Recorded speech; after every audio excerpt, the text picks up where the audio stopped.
Good morning.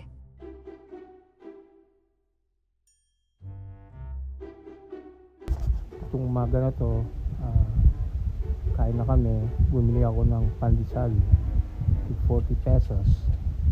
Yun ang ulam namin, palaman namin dito ay itlog na yan ang luto ni Mami.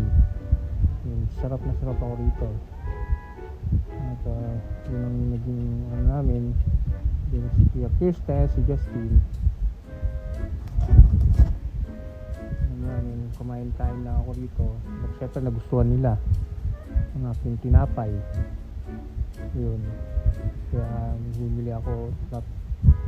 Ako yung nakatatlo lang dito. Kasi pag mga tinapay kasi sabi nila isang kain lang dito ay isang bandihadong kanin na. Kaya inaano ko sarili ko na magandang tatlo lang. Salamat.